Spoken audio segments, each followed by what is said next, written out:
good morning. This is the Minister M.L. Kimble coming to you live on this dreary, rainy, looks like it's going to be a rainy Sabbath day.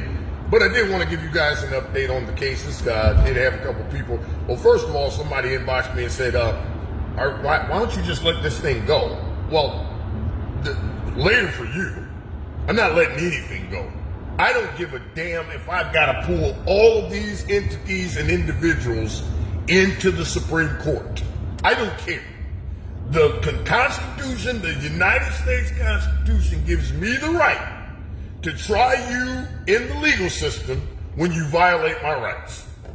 And all of this stuff that went down with the mayor of Swanton, the Swanton Police Department wrongfully interrogating me, taking my fingerprints, acting like I was responsible when they were over an hour late showing up to our business. They literally let the criminals break in our business and spray paint racial slurs all over our walls for an hour before they actually responded.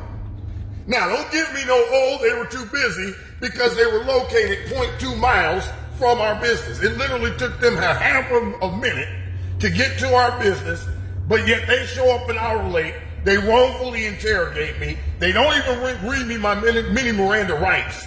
They treat me like a criminal and then falsely accuse me of insurance fraud throughout the city of Swanton.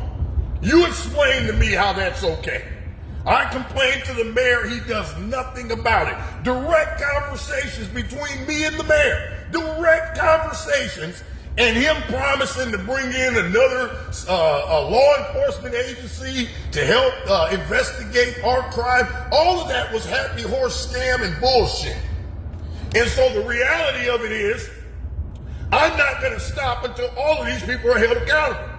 In the midst of all of this, McNeill's calls me former employee and impersonates the Swanton Police Department. I thought that was a crime from where I come from.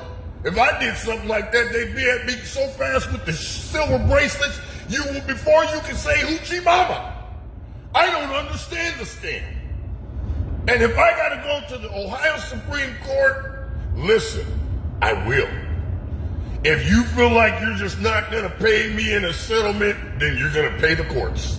One way or another, you will be held accountable. The Swanton Police Department hasn't even responded to the federal complaint. Neither has the mayor. But we did put in a request for a Freedom of Information Act, which means any information concerning me and the mayor, any conversations, any text messages, any inboxes, we want that information, Mr. Mayor. If you don't provide that information, there will be consequences within the law that we can do because you choose to ignore what we requested. This has become a federal complaint, and we're not going to stop until every single entity or person is held accountable for any part they played in this entire situation. That goes for McNeill's, that goes for LaRich, that goes for General Motors, Ballas Chevrolet. How in the hell do you sell the dealership in the middle of a federal complaint? And I'm supposed to believe that's not a scam. Explain that to me. How do you sell a dealership in the middle of a federal civil rights complaint and I'm supposed to think that's not a scam?